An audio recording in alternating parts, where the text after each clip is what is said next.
Welcome to LOA Today. Walt Thiessen and Shelly Epperly here. Today is Monday, December the 17th, 2018.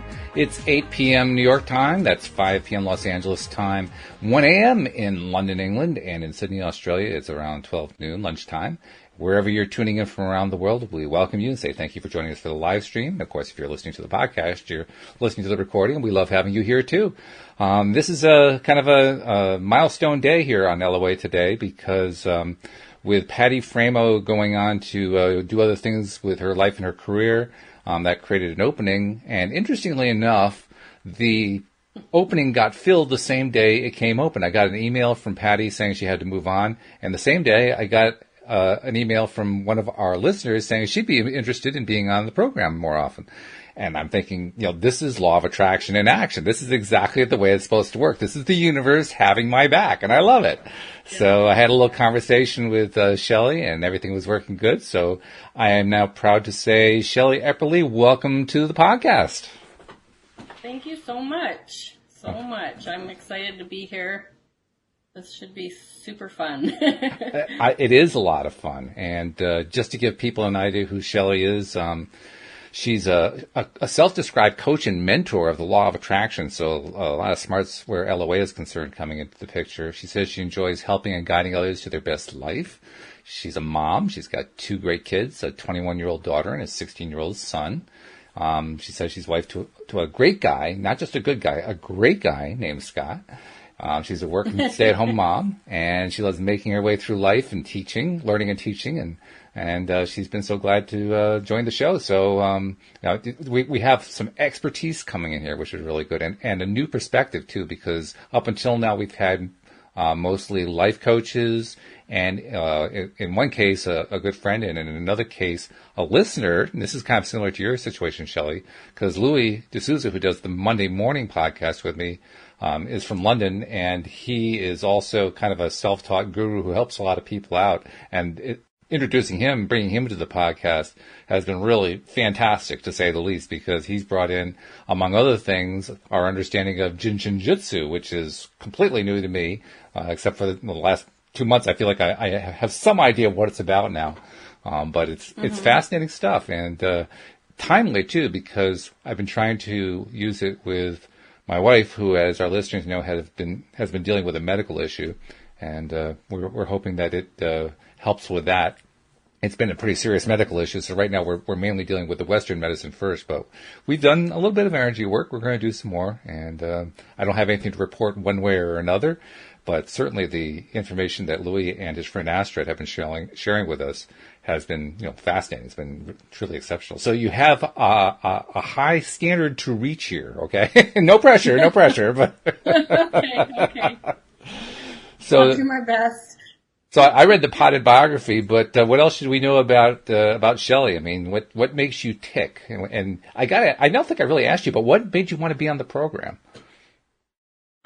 Well, I did a little a little Monday morning video this morning on just my Facebook profile or whatever. Mm-hmm. And I love talking to people about the law of attraction. It's just, when I like doing videos, I like, when I go to like a party or a gathering and people are like, oh, and if I just hear like, I met a volleyball mom because our oldest was still is in volleyball, but all through high school she was in club and everything.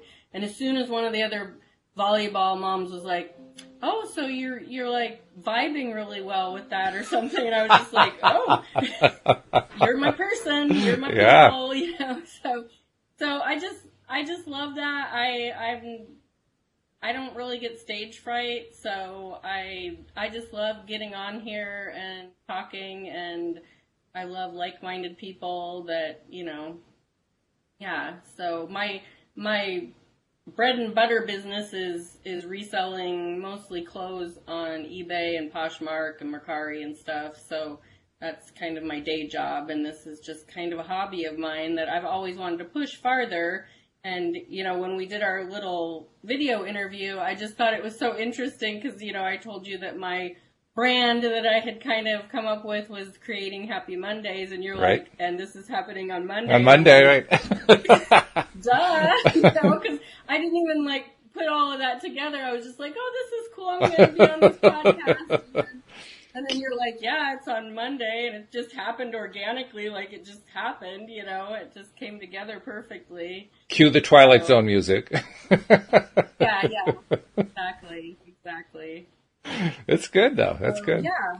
Yeah, I was amazed how easily this whole thing came together. I mean, quite clearly you're supposed to be part of the podcast because you contact me the same day that I get the email from Patty, and then, like you say, we're including you on the same day that you do your regular podcast. I mean, it's just there's too many synchronicities there to ignore them. Yeah, so this is good. This is good stuff. And not really sure where we're going to end up going with it. I mean, we haven't really had much chance to figure out what kinds of topics we want to do or anything like that. Once again, we are opening up this particular episode for Q&A. So if you are just tuning in onto the live stream in Facebook's Law of Attraction Changed My Life group, and you have questions you'd like to have us addressed, maybe it's stuff that maybe you're a repeat listener and you want to carry on a conversation we started in a previous podcast. Maybe you just want to share some insights, some stuff that you've run into. Maybe you want to share a manifesting success of some kind. Whatever it is, feel free to put it in the comment section because we are monitoring to see what you're putting in there, and we'll include you in the discussion. But until we start seeing those kinds of comments, we'll just continue to talk here and get to know each other and find out what we're all about. Because, hey, one of the things I like to talk about is the fact that the law of attraction is about life. And that leaves, talk about topics. You can draw from anything in life, and you're talking about the law of attraction from the way I perceive it. So, pick a topic. We're there. we're already talking about it, no matter what we're talking about. Oh, and we already have a question, I think. Give us some examples of how to look forward to Monday. Interesting question. That's Jenny. Jenny is like, I went to grade school and high school with her. Oh. Well, we're told, when I used to live in Klamath Falls, Oregon, and she lived there too. That's where we were both pretty much raised. And she, her and I had a law of attraction group that got together every week. And we get together at a restaurant like every Thursday night, and it was just a blast. We had so much fun. We ended up moving it to somebody's house, and it was great. Some nights we'd have like guests, like energy readers that would come and read us all, and we'd do tarot readings and stuff like that. But it was all based around the law of attraction. It was pretty amazing. But give us some examples of how to look forward to Monday. Get on track with doing what you love. Yeah, right. The only reason that Monday is ever a problem is if you decide it's a problem. So start off with the assumption that Monday is a solution rather than a problem. You just eliminated any problems with Monday. Yeah. By the way, I got to mention something. I didn't realize that you had spent so much time in Klamath Falls.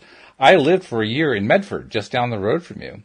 Nice. Yeah, I did. Back in the 1980s, I was there for a year. It was the economy wasn't doing all that great, so that's why I didn't stay much longer than that. But I got to know Oregon just a little bit, and I actually worked for an organization that was owned by W. Clement Stone, who's one of the success and positivity gurus. And some of my earliest exposure to positive thinking came from being trained to work in that company, in W. Clement Stone's company. So, I have a That's awesome. Interesting Oregon connection going on there. Yeah, I think I moved there in 1980, and we just left in 2010. Okay, wow, you were there a while then. Yeah. Yeah. So it was like all my teen year, from like, I think I was 9 when we moved there, and all, into having kids there and getting married and everything. So. Wow. Yeah. Yep. Yeah. But I am right across the river from Portland, Oregon now. I love it here. I would never have picked this on a map, and we just ended up here for work for my husband. And it has just, I love it here. It's great. That's cool. Very good. Yeah. The one thing that I do remember more than anything else, when I was making friends, because I had lived in Connecticut and I moved all the way across the country to live in Oregon, stayed for almost a year, things didn't work out the way I needed to, so I moved back. But because of that move, obviously I didn't know anybody when I got there.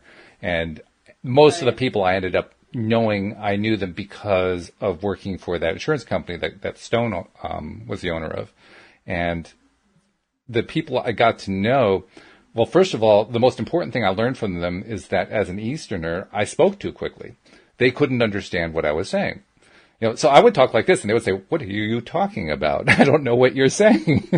So I would have to slow myself down to talk like this, and they'd say, "Oh, well, why didn't you say so?"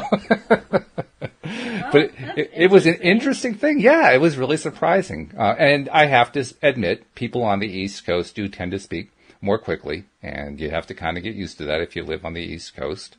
But living on the West Coast taught me to slow down. So I have to give credit to that because among other things, it helps with doing a podcast when people can understand what you're saying because you're talking slowly enough. Right. Yeah. Yeah. So that's my time out in the West Coast. Let's see. Well, Jenny is saying, wow, so I guess she likes the story. That's cool. No other questions coming through there. So let's see. What can we talk about? Well, let's talk about Mondays. I mean, I haven't actually done this as part of my intros for quite some time, but there was a while there where I was starting Mondays, particularly the Monday morning podcast, by urging people to start their days feeling good. Start with gratitude, start with positive affirmations, mirror exercises, whatever kinds of positive practices, law of attraction practices you engage in, and make it a special effort to do that on Mondays with the idea that Monday sets the tone for the rest of the week. And when you set the tone for the rest of the week, no matter what you're doing for a living, even when you're not doing a job that you like doing, just by setting the tone, the job gets easier. The people that you're working with become easier to work with. Bosses who give you a hard time start giving you a better time. Customers who are difficult suddenly become less difficult and actually become easy to work with, all because you start the Monday right, which is not something you necessarily have had to deal with since you're working with eBay and so forth to sell, was it used clothing online? How on earth did you get into used clothing? That's an interesting one. I got into used clothing because my mom had an antique store in Klamath Falls. Oh, okay. And it was owned by my grandpa, so she kind of got to just kind of have her own space and do her own thing. Mm-hmm. And she started selling used clothes right there on Main Street and selling to a lot of the business women. And she just loved setting up the displays. She loved the merchandising part of it, Yeah. And so I kind of started doing that, and then I'd already been just selling stuff from around the house and doing a little bit of eBaying and stuff. And then I was just she was making so much money on the clothes, and I was just okay, I'm gonna give this a shot, and I did. And, it's just I've been selling on eBay for 20 years. So, wow. You just get to you learn all the brands, and you just. Yeah. Yeah, it's been fun. I'm getting a little burnout on it. I'm kind of exploring other things to do. I've been kind of looking at travel agency because you can do that from home. It was really important for me to stay home with the kids. Mm-hmm. I really wanted to be a stay-at-home mom. That was kind of a requirement of my life. And then, they're, like I said, they're 16 and 21. 21-year-olds moved out. So it's I don't really need to be a stay-at-home mom anymore. True. But I've gotten so used to my time freedom. I just don't want to give it up. I've thought about, I should go get a job. I could get pretty good pay with a school district or something, in the kitchen or, I don't know, being an aide or something. But it's then I got to go somewhere every day and somebody's going to tell me what I got to do. And I'm just no, I can make a good paycheck all by myself. So.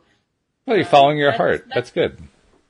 Yeah, exactly. And sometimes Mondays for me are rough because I usually don't ship all weekend. So sometimes I've got 20 or 30 things to ship, and my whole Monday is just finding things in my inventory and and packing them, and right now. The post office is crazy. Well, this time of year, I would think it would be, yeah.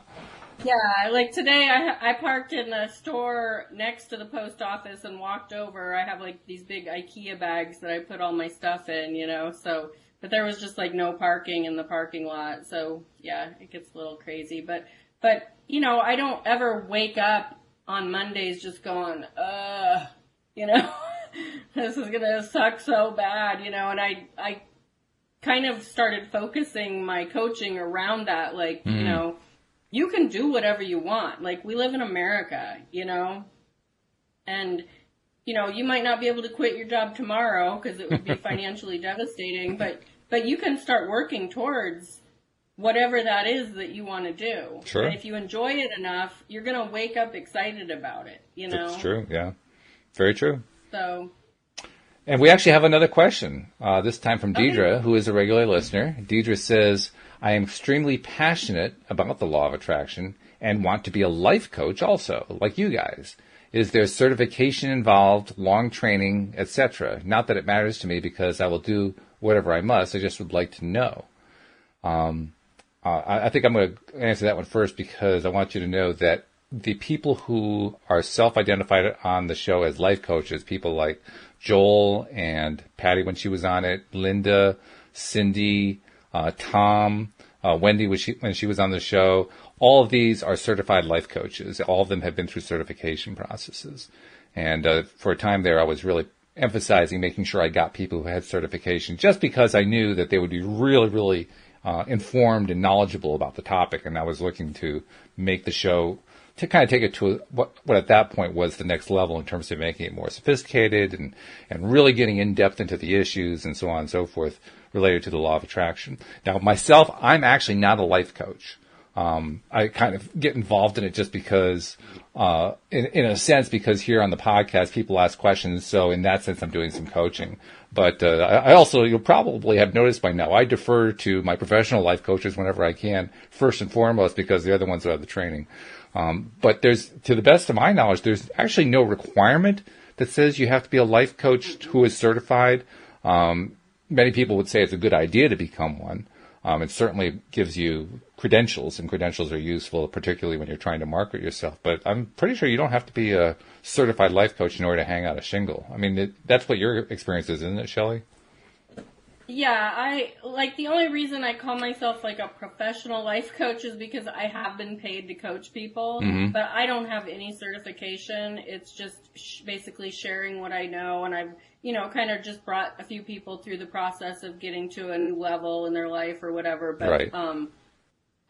Yeah, and there are so many different schools that you can go to online and, you know, brick and mortar. And, you know, if you were going to pursue that, I would just really suggest finding one that really resonates with what you know, how you feel about it, you know, because there's going to be ones that are more scientific. There's going to be ones that are more structured, you know, so, you know, I really enjoy the science behind all of it. And, I don't know if you've ever listened to Joe Dispenza, but he really gets behind the science of it, and I really enjoy that. But, yeah, you don't have to be certified, but I am pretty sure that it helps a lot. Like, I've not been paid, like, at this point, I'm not doing this for money. I'm just doing it because I enjoy it so much. And if it turns into something financial, that's great, you know, but,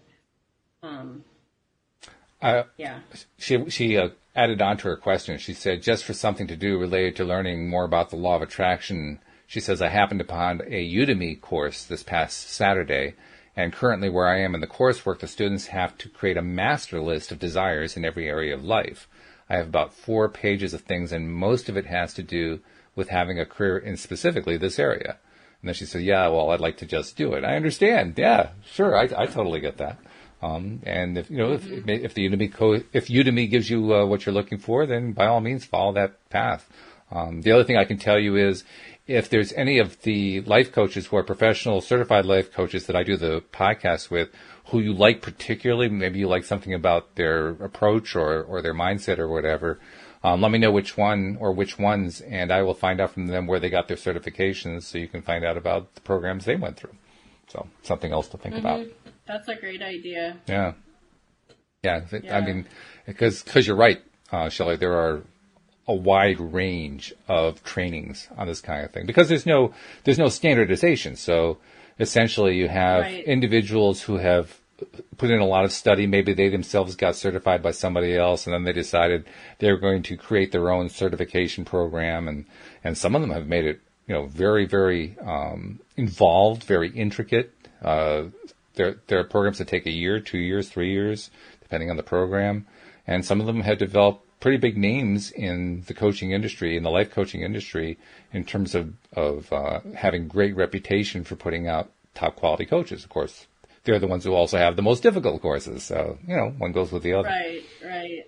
Yep. But, if there's anything that we can do to help you narrow down your search and decide how you want to do it, or where you want to go, or what kind of certification you want, or do you want a certification? Hey, we're glad to help. Just let us know how we can help. Give us a clue. Yeah, I read a book. I don't know. Is it okay if I throw out sure. names out? Oh, we're name droppers around here. We do that all the time. Okay. Just want to make sure.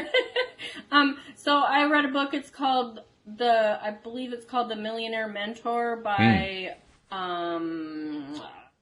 name Brendan Bouchard, and Sounds he's right. actually up here in Portland, Oregon, and he does.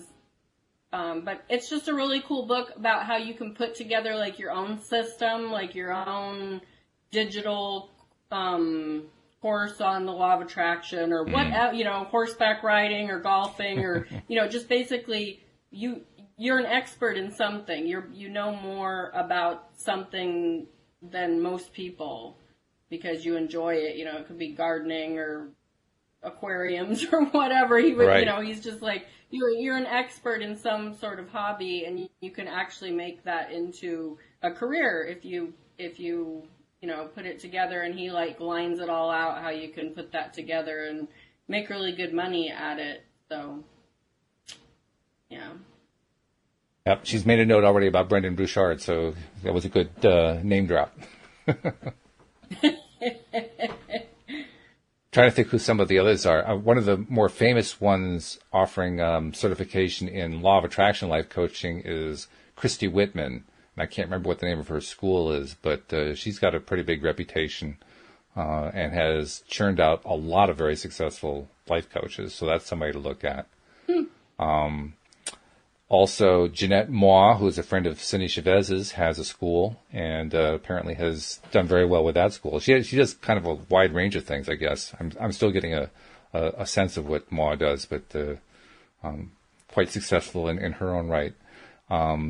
There's also, it's been a while since I've looked at these. There's another one that I can't remember what the name of it is. It's the one that I think that Wendy Dillard went through, and I can't remember what the name was. But anyway, well, Deidre, if any of those are, any of the people that do the podcast with me who are co-hosts, if there's any of them in particular you want to find out where they got the training from, just let me know and I'll find out for you. Oh, and she found Christy this weekend too. Okay, so yeah, you can see Christy's got a pretty big reputation online. She's a go-to for a lot of people. Yes, Jeanette Mois. Yep. I think she spells her name with two N's, actually. JENNETTEMAW. Yeah. So let's see. Any other questions coming through? Jenny said she wanted to know too. I hope we answered the questions for you as well, Jenny. And nothing else big coming in. So let's see. While we're waiting for more questions, where should we go next? Well, I know one place I actually want to tell people we're planning to do the Monday evening podcast in the evenings going forward now. And the idea is, up until now, we've almost all the podcasts, well, all of the weekday podcasts have happened either in the morning or in the afternoon in U.S. time. And that's been great for reaching people in Europe and Africa and so forth, because that tends to be their evening time for when we're doing the afternoon podcast. So we've been drawing a good audience from there. But I want to try to encourage more people from the American audience to be tuning in. And so that's why when Patty moved on and Shelly decided to come in, we were kind of talking about, well, maybe we should do it as an evening podcast, try it for a while that way, and see if we can draw more of an American audience in as well and kind of expand the number of listeners we have that way. So Monday evening, at 8 p.m. is going to be the ongoing time slot for Shelly and I to do the podcast together. So make a note in your calendars. We will be putting the notes, if you're listening to the live stream, in the Law of Attraction Changed My Life group in the events section each week. So that'll give you a reminder if you're friended to me or to Shelly or one of the others. But by all means, keep following along. And if you're from America and you're able to listen in the evenings, this is going to be the night to do it and ask your questions and share your comments and so forth. So let's see the audience build. That's my goal. That's my dream. I talk about that a lot, Shelly. I mean, I today, you know what I was doing today? I was doing my video vision board kind of activity of imagining what it's like to have an audience of 10,000 people at a time listening to every single episode. That's my dream. That's the thing that I really want to have happen. So this is one more step along that road. Nice. Well, I invited several people to the group and let them, I put it out there. Well, on my video this morning, I kind of announced this whole thing and told them to go to the group and join. And I did that, just in a post too. So great. Hopefully we'll get more, because there's times when I get on in the mornings, not just Monday mornings. I was doing them 5 days a week there for a while, but, I'd have like 20 viewers, just like random people that were friends with me that would get on and listen while I was talking and ask questions and stuff. And it's a lot of fun. I love it so much. Isn't it? This morning I was just like announcing this whole thing, and then I was like saying how when things start to flow and really click for you, that you don't even realize that it's happening, because you're just kind of in the, as Abraham says, you're in the vortex and you're just kind of flowing along and everything's going great. And like, you were like, hey, this is on Monday and it just happened so great. And, I'm like, oh yeah, and so, one of the things I was talking about was just like, I use analogies a lot. So I was talking about like when you go to a restaurant and order your food, and you like use that as an analogy for ordering from the universe, and you order your burger and fries, you don't keep stopping every, the busboy, the hostess, the waitress every, 30 seconds to remind them what you ordered, remind them what you ordered, you know what I mean? And that's what people do when they're trying to work with the law of attraction. They're like, so true. I'm trying so hard and I've done my affirmations 20 times today and I don't understand why I don't have it, And, and so I was using that because when you order your food, sometimes, it's late or they forget to put it in, or every once in a while you hit a bump like that. But for the most part, that burger and fries is coming, and you're going to get your ranch that you asked for with your fries and all, you know what I mean? So I just like to use like analogies like that, because that would just be ridiculous if you were just like, hey, come here. I know I just ordered this 2 minutes ago, but I just want to make sure you guys got it right, So that's funny. I just kind of feel like people do that. That's good though. Yeah, but you're right. That's exactly what people do. It's very common, and I think it's partly because people aren't really sure necessarily how LOA works, but also because it's a way of dealing with our own doubts and lack of comfort and so forth. Well, if I don't feel comfortable, maybe I'll just put it out there again, right? Maybe the universe didn't hear me the first time. It's true. We're all susceptible to that. Let's see. Oh, Jeffrey came in. We haven't seen Jeffrey in a while, but Jeffrey, you were actually one of the people that I was thinking about when thinking about whether to do this in the evening on Monday, because I know you also live on the West Coast, and I was hoping you might be able to see this. So so Jeffrey has now has a time when he can actually tune in and listen and participate when it's evening hours. So welcome back, Jeffrey. Glad to see you again. In fact, I know Jeffrey and Anne-Marie, who does the Sunday night podcast, have been in touch lately. So I knew he was around. I just hadn't seen his name in the live stream list lately. But good to have you here. And Deidre has. Oh, well, Deidre likes the goal that I set for the group. She says, just for something to do. Let's see. No, wait, I got the wrong thing here. Hold on. Get the right thing. I always try to copy and paste it over to here, so I'm looking into the camera instead of looking off to the side. But she says, yes, Walt, an audience of 10,000. I know you can manifest that. If nothing is impossible to God who hears the desire and says that along with the desire is the means to have it. Thank you. I appreciate it. I appreciate the vote of confidence. And yes, I know we can have it. I mean, the only thing that's really holding it back is my own resistance, because that's the way it always is. And I'm doing everything I can to just keep rooting that out. So it's just a matter of time. I don't know how long it's going to be, but just a matter of time. That's all. Very simple. Well, I'll do my best to get extra people watching. I'm sure you will. And that just makes me happy. I thank you. My one friend is an Uber driver in Florida, and she said she was going to, I don't know if she's on or not, but she hasn't commented at all, probably because she's driving, but she said that she was going to have it on in the car with the Uber customer. Oh, cool. All right. I'm like, oh, we got a captive audience. They can't go anywhere. Well, it's funny that you should mention that, because Joel Elston, who does the Thursday morning podcast with me, has been doing it with me the longest. He and I have been doing it. Well, actually, he was like my 12th interview overall back in 2012 when I first started it. And then a couple of years later, I asked him to come back to do it on a regular basis, and he's been with me pretty much ever since then, except for one small break. And very early on, one of the things that we would imagine that we were wanting very much to manifest was doing the podcast to a drive time audience. So the idea was doing it maybe in the morning commute or the afternoon commute, depending on where we were, maybe hook in with a radio station or something like that. So to hear your friend saying, she's an Uber driver and she's playing the podcast for her listeners, it's like, yeah, that's right in line with what Joel and I have been talking about all these years together. Very cool. Yeah. Very cool. Oh, and Deidre had to clarify. She wanted to make sure I understood that she's not religious, but she talks about God a lot. And that's perfectly acceptable. I have no problem with that. In fact, there are lots of different ways to refer to, God, source energy, the universe, inner being, higher self, higher being. I mean, I don't know how many different euphemisms are there, Shelly. There are probably a few dozen of them. I'm not sure, but I'm sure there are. Yeah. It's like my dad used to say, "Call me anything you want, just don't call me late for dinner." But beyond that,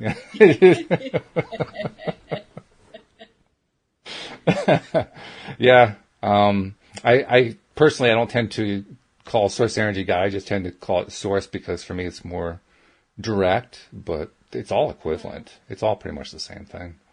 Yeah, I always just use the universe. Universe, yeah. Yeah. Yeah, universe is kind of safe, because it doesn't really have a connotation for any particular religion or a spiritual system or whatever. In fact, universe pretty much has been used exclusively within LOA circles, so that kind of makes it its own unique designation. Yeah, yep. Definitely. Oh, Deidre likes the idea of doing it in drive time. Yeah, that's good. Yeah. So let's see. It would be a lot better than some talk radio. Oh, jeez, tell me about it. Well, Louise and I went to, she's going through some physical therapy right now because of the medical condition she's dealing with. And we had a therapy session for her today. And we're meeting with the therapist, and he's running her through some things. And he's a good guy, and he wants to distract your attention from having to constantly be doing the work. So he's asking questions about, our lives and, where were we before we moved to Connecticut and all this kind of stuff. And one of the topics that came up today kind of tied into all this, in that he was, how do I want to say it? He was opining that if you like watching television programs that are old television programs, then 60 Minutes is the right one to watch. And for people who are not in the United States, 60 Minutes has been around for 3 decades, 4 decades, something like that. It's basically an extended news program where they take an issue or two and then they dive into it deeply for about 20 or 30 minutes and do in-depth reporting on it and then give you a little discussion about it. And he was getting all excited and upset about what the latest 60 Minutes reports were. I can't even remember what they were. But they were, they were bad subjects. They were like, oh, geez, terrible things happening in the world. And my comment to him was, well, one thing you can always count on is that there will always be a market for people who like to scare other people to death. And he agreed. He realized that's what he was doing. He was listening to a program that the primary purpose of the program was to scare him to death about these terrible things going on in life. And that's what I was thinking about when you mentioned the DJ. I mean, that's what that is the most popular form of radio/television entertainment. If I put it all into one great big category, and of course there are lots of different kinds of programs, but one great big category, it's all about scaring people to death. Fear. Build as much fear as you can, because if you can build up enough fear, you can sell anything. Yeah. I mean, I don't watch the news, but we live in a pretty well-populated area, and every once in a while I will watch the news because, like, say if it's snowing and I'm not sure if there's going to be a snow day tomorrow, so I kind of have the news on in the background because I'm waiting to hear if there's, that's going to happen. Or there was just a lockdown at my son's school, so I had the news on so I could see if anything was going on with that, But it's like, it's just one horrible thing after another, and you can watch the reporters like trying so hard to dramatize it even more, and it's just like, come on, that's enough. And it's almost comical to watch because it's just like, it's just crazy. Like like people are like, oh, I should go on a news fast. It's been years since I've watched anything like that. Good for you. And people start their days like that. They turn that on while of they're course. work in the morning. And yeah. They're learning about every crash and murder and steal and robbery and it's just like. Talk about setting up your week. No wonder so many people have a bad Monday. I mean, you start watching that stuff to start your Monday. Your week's off to a bad start. That's all there is to it. And there is so much good going on in the world. Like, even when there's some tragic thing, there's good that comes out of it. It's true. I always say, always look for the silver lining and the helpers, because they're always there. In any tragic situation, there are people that come out of the woodwork to help other people. And those are the people I want to focus on. Absolutely. Absolutely. And plus, there's also a lot of, I think I'll call it spin in the news industry. And I'll give you an example. A wonderful piece of video that circulated, I think it was on Facebook, actually. It came from a local television station somewhere in the South. I can't remember exactly where it was. But it showed a female weather person out in the storm, the hurricane or the tornado or whatever is coming through, and she's out in the storm and she's being blown around, and yet things are really picking up here and so forth. And as she's giving her broadcast, two guys calmly go walking past her in the background of the scene. I've seen that. She's like leaning into it. It's really getting bad out here. It's just ridiculous. That's crazy. It's funny though. It is. Well, you have to laugh at it, because otherwise you get sucked into it, right? That's the last thing you want, is to get sucked into, oh my God, all these terrible things are happening. Life, the universe, and everything is coming to an end. Yeah. You listen to the newscast and you'll come to the conclusion that 98% of life sucks. It's terrible. Yeah. Just because the news says so. And the thing that for me, and I think that this is true of everybody, how you act and react and respond throughout your daily life is how the law of attraction works for you. Because I think a lot of people think that if they do their affirmations and their visualizations and they do it twice a day, and then they go out in the world and they are just complaining and everything's lack and everything's negative, and then they come back to their affirmations and they're like, why hasn't this happened? Right. You can't act like that. You can't do your affirmations on abundance and then see a couch that you want and complain about how you can't afford it. Because you can afford it. I mean, well, you can complain all you want to. I mean, you go ahead and complain. Just don't expect the thing that you're looking for to come in, because you just took yourself out of alignment. Because I just think that there's a lot of people that think that those are the magic buttons to getting what you want. And the magic button is choosing happiness in every moment that you can. And I don't think there's anybody that's an example of doing that constantly. You always run into bumps and you always have your bad days and stuff. But I just think it's so important for people to understand that this has got to be like a daily choice to, well, sometimes hourly. I mean, depending on what's going on in your life. Definitely. You know? I mean, and you see it a lot in the discussions in the Facebook groups on law of attraction. People talking about, well, I put this message out there and I was really confident. I got myself feeling really good and it didn't happen. It didn't come true. What's going wrong? Well, it's pretty obvious what went wrong. You were actually not focusing as much as you thought on whatever it was that you were trying to attract. And instead you were focusing on something that worked against it or had a different vibration from it or whatever. Mm-hmm. But the person who posted the question doesn't notice that part. You have to kind of bring their attention to it, hopefully in a gentle way. And most people are honest enough that if you kind of quiz them about it, they say, well, yeah, I guess I haven't totally been as positive about stuff as I should have been. It's so easy to do. And like you said, we kind of treat it often like all I have to do is do my affirmations and I'm done. Now for the rest of the day, I can talk against the thing that I was trying to affirm.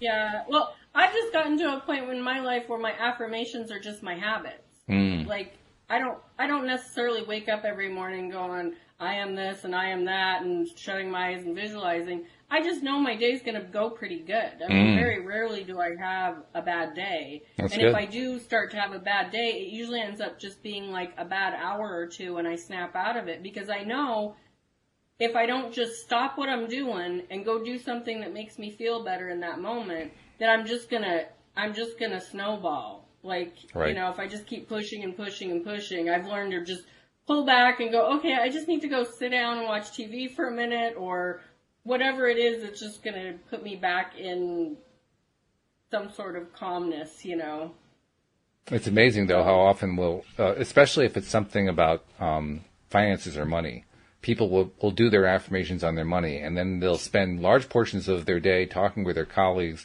about how they just can't afford to go on the vacation, and they're not quite sure how they're going to make the rent, and all these different anti-money stories, and they don't recognize that one is countering the other.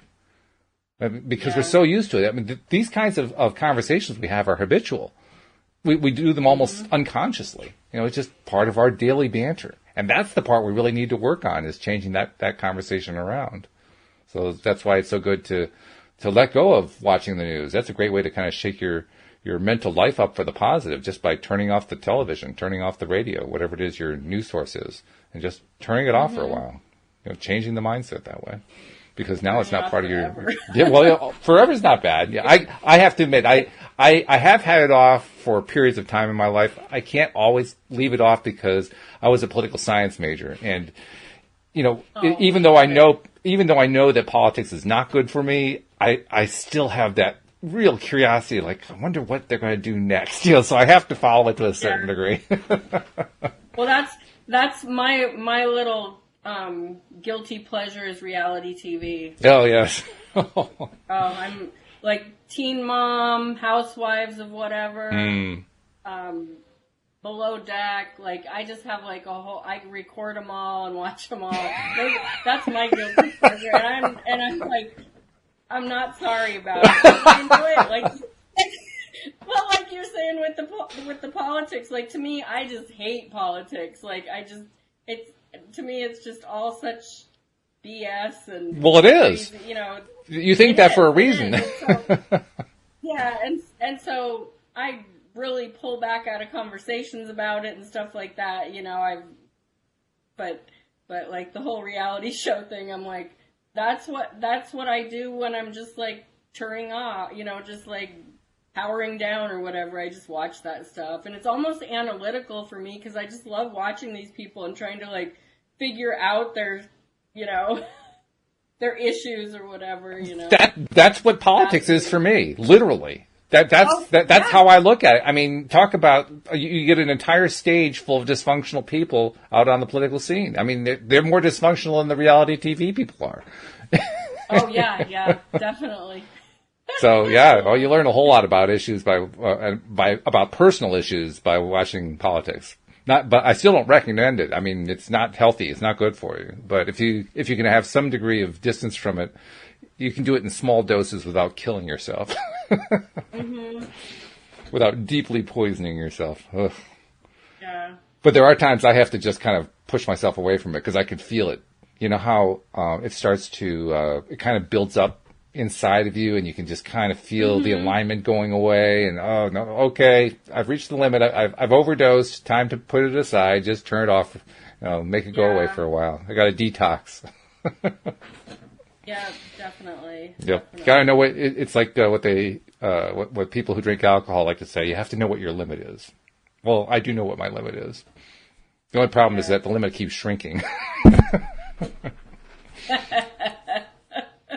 Where's Walt? Oh, he's watching the political thing. Oh God, not again. It's such a soap opera. That's why. I mean, it's truly, especially now, it's a complete soap opera. It's like, General Hospital on steroids goes to the legislature. Yeah. Well, I don't know if he's syndicated, but Lars Larson is here in Portland, in the Portland area, and he's hardcore Republican, and every once in a while I'll just listen to him, and it's more out of entertainment, if I can't find a good song on the radio or whatever. Every once in a while I'll listen to him, and like today I just like shut him off. I'm like, this is so ridiculous, I can't even. So funny.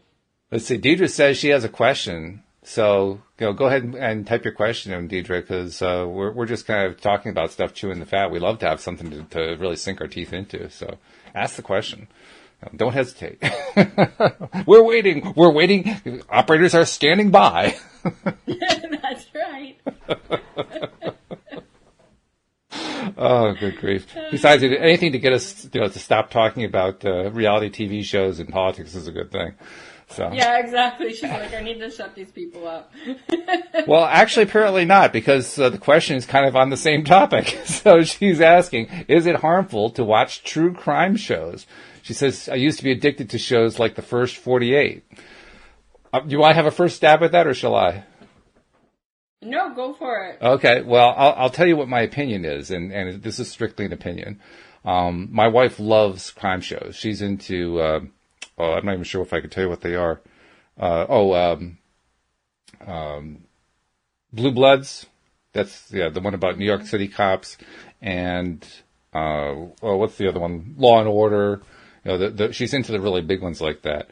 And I can tell you for a fact, when she binge watches those, she is one of the most difficult people to deal with afterward, because it really brings her down. She doesn't notice it. She doesn't realize what it's doing to her, to her attitude and to her her way of thinking about things until I point it out to her, and even then I have to do it gently. But so those shows are fictional, right? Yeah, they're all fictional. Yeah. Okay, so because like what she's talking about, The First 48. Well, she's talking about true crime. Yeah, right. But yeah, that's but either way, it's the same thing. It's the same topic. Yeah, because when I've caught The First 48 a few times. I don't record it or anything, but sometimes when I'm just flipping through the channels it's on, and I'll start watching it, and I get hooked pretty fast. But I think that part of it for me is, again, the analytical thing. Like, for me, if I was going to interview a criminal like that, like a murderer or something, I would want to know, like, how they were treated from, like, infancy. You know what I mean? Like, what brought you to this place where you think it's okay to take care of your issues or your to satisfy yourself by killing somebody else? Because sometimes it's like a revenge thing, sometimes it's just a drug deal gone wrong or whatever, they figure it out in 48 hours or whatever. But for me, those shows are super. I just love analyzing people and trying to figure out where that behavior came from. So for me, I don't think it's harmful. I think that if you have them on all the time, or if you start acting on them. Well, yeah, especially not that. Yeah. That could be a little harmful. Well, my wife has a psychotherapeutic background. She was a psychotherapist for 10 years. And if I ask her, why do you watch these things? That's why. Because she's so fascinated because of her background in, analyzing like you were. About, analyzing why are these characters behaving the way they're behaving and so forth. But like I said, I can't help but notice what happens when she's watching a lot of them. It really does affect her in ways that she doesn't realize until I point it out to her. And even then, I have to do it kind of gently, because when you're in the middle of that I'll call it being out of alignment from watching those kinds of programs, you don't necessarily recognize that you're out of alignment. You just start snapping at people and things like that. Yeah.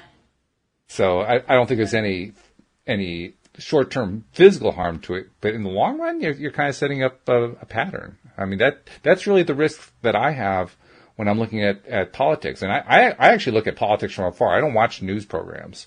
I'll go to Google News and I'll catch the headlines and I'm pretty much done. If I see one particular headline that's talking about something that I think has probably got some meat to it, I may go look at the article and then I'm done with that. I don't spend a whole lot of time on it because I know if I do spend a lot of time, it affects my ability to keep my mind focused on what I want throughout the rest of my day. I end up, if I do it too much, this is like my big sign that I'm focusing too much on the wrong stuff on what's going on in the political scene. My mind is too wrapped up in it. I find that I can't focus on the things that I need to get done that day. If I do try to focus on them, I do them badly. And by the end of the day, I feel like I accomplished nothing. And so I end up in exactly the opposite position from what I want to be in. Because by the end of the day, I want to be in the position of saying, I'm so excited by the things that I accomplished. I had a good time. I felt good. I was having good interactions with people. And I'm not getting that. I'm getting exactly the opposite out of it. So I think in a sense there is a bit of a harm that's involved. And that's the thing that I have to watch. I think that a lot of it has to do with, politics, it's hard to find too much positivity in it. There is no positivity in politics. Let's be very plain about this. But I'm just saying, for those true crime, because Bronwyn says, so does it hurt your vibration to watch true crime then? I think that if that's what, if you fill your cup up with too much negativity in any way, it's going to affect you. Absolutely. But then you look at, if you're a detective and you're in the thick of solving that crime, that's exciting for you and it's positive because you're solving something. Well, that's the draw. So that's it just kind of, I think it just depends on where you're coming from in those situations. If you're studying crime and you're watching something like that, it could be totally fascinating and positive. But, for me, I have my idea about death. And, I think that we're just here for this experience and we're going to move on. And, in that sense, that part of me isn't afraid of death. My ego's afraid of death because you're out of control when that happens, but when I watch those crime programs, for me, I'm more sad for all the people that have lost that person, because a lot of people are like, oh, did they suffer? Did they, whatever. But it's just I don't know, I guess I can't explain it very well, but that the death part of those shows doesn't get to me for me, it's more of an analytical thing, but I wouldn't want to watch them all the time. I wouldn't want to just turn that on every time I turn on the Oh, TV. Yeah, I agree with you. You have to take it in small doses if you don't want to knock yourself out of vibrational alignment. If it's interesting to you, then watch it, but don't inundate yourself with it, Right. That would be my uneducated suggestion. Yeah, I agree. Well, and Deidre was actually including an interesting note from Neville Goddard. She says, now that I listen to Neville nightly when I go to bed, I have come to understand that every person is in a state, and some states are terribly destructive to others, like murderers. Well, that's true. And there's lots of gray area, too, lots of different states that we can be in. One of the reasons Neville talks so much about that state of getting ready to go to bed, go to sleep, is because in his mind, that's one of the best times to focus on what it is that we most want. And he suggests very strongly the idea of replaying your day backwards as a way to remind yourself what went right with the day and giving yourself the opportunity to do what he calls apply the pruning shears of revision, to take those parts of the day that you wish had played out differently and then actually invent in your mind playing them out differently so that you have a better playing tape coming out of it. Replay. Yeah, do a little revising. And I think that's a good practice. Definitely. Yeah. Personally, like to make sure that I'm focusing on the best possible that I can focus on at night as I'm going to sleep, because I know that I'll sleep better if I do. So that's why Louise and I, we don't so much go through the entire day necessarily, but we'll just try to name 3 good things each that happened that day, just so that we can finish the day focusing on positives and kind of, set the tone for, at least hopefully set the tone about how the night's sleep is going to go and whatever it is we're going to dream about. So, yeah, I think it's a good time to apply practices. Yeah, it is. It is. Mm-hmm. Definitely. Oh, she's got another comment here. Deidre's really typing up the comments tonight, giving us a lot to talk about. She says she has been on a starvation diet of no TV for about 3 weeks. Good for you. Congratulations. I think it does hurt one's vibration to watch that stuff. She's replying to Bronwyn, who apparently she was conversing with. And that's why I had to quit cold turkey. I paid attention to how I felt, and it wasn't good till I tried turning my feelings off. Yeah, or even better, turning off what was leading you to have the feelings you didn't want to have. So, yeah, good for you. Yeah. Very, very good. Yeah. In fact, Joel Elston has been on a news blackout now for, I think it's about 1.5 years. He's been gone cold turkey, no news at all. And the way he starts his day is you know how YouTube, if you start playing a particular video, it'll try to give you another video to follow it that's on the same topic and so forth. So he'll start off with an Abraham Hicks video, and he'll just let it start playing videos as he's getting ready for his day. So he's hearing all this law of attraction stuff, coming into his head while he's, shaving and brushing his teeth and getting his breakfast and all that kind of thing. And it's good practice. When I'm doing yoga in the morning, I usually turn on a 10 or 15 minute video on my phone that's just playing while I'm doing my yoga, and it's usually law of attraction based, or, some sort. And good. It's a great way to start your day. Yeah, I agree. For sure. And Bronwyn says that she hasn't been watching TV either. Good for you, Bronwyn. All right. Yeah, we have a bunch of people who are swearing off television. This is good. I mean, the television networks aren't going to like it too much, but it's good for you, so congratulations. And the advertisers are definitely not going to like it, but we could be starting a revolution here. I watch TV today. I'm not a TV-aholic, but I do watch TV. The only reason that I watch it at all is Louise watches quite a bit of it, so I hear it in the background even when I'm working, but I wouldn't mind if it was off most of the time. It would make my day go better. I would actually get rid of all of it and just have Netflix and Amazon TV or whatever. But my husband is a football fan, and we have to have DirecTV so he can have his football. Yes. Well, there are priorities. Yeah, I mean, why watch violence on a true crime show or on even a false, fictional crime show when you can watch violence on a sports field, Yeah, when you can watch football. I know.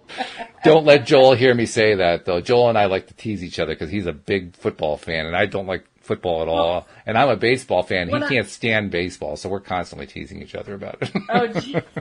Well, when I'm watching football with my husband, because, now they have it where they can, the down line or whatever, they'll highlight it on the field so it's darker green or whatever. And I'm like, wow, they watered that one part of the grass right there really good, and they didn't water and he just looks at me and rolls his eyes.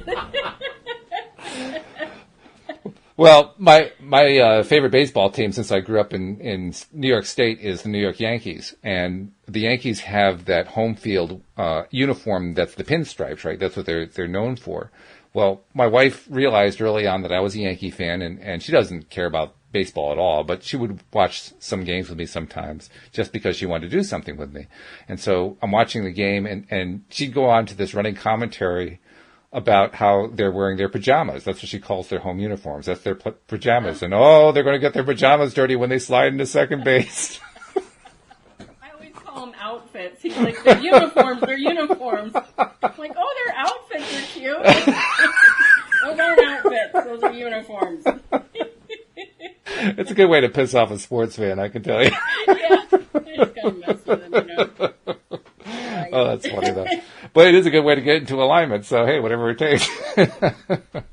Oh, my. Well, this has been a good introduction. We got a good chance to find out who you are, and you get a chance to find out who we are. So this has been good. I've been enjoying this. I hope we haven't scared you away. No, not at all. Oh, I'll good. be back. So that's a good thing. So we can look forward to that next week. Well, actually, next week is Christmas Eve. And Christmas Eve, we're not going to be able to do actually, I can't do a podcast because I'm going to be traveling to Rhode Island at that point. Okay, good, because we're doing a little family thing here. Good. I was going to ask you about that. Yeah, so no, we won't be doing a podcast next week. Are you going to be available for New Year's Eve? Yeah, I should be. Okay. Yeah. All right, so then we'll just project that we're going to do our next Monday evening podcast on New Year's Eve. So there we go. Okay. We just announced it to the world. All right. Well, this has been great. Thank you to people who were participating with our live stream in the Law of Attraction Change My Life group. We appreciate all your comments and a few questions. They were really good. And Shelly, a good first introductory session. I look forward to doing more of them with you. Yeah, me too. This is all right. Great. Yep, it is good. And we'll see you all next time as well here on LOA Today. Goodbye, everybody.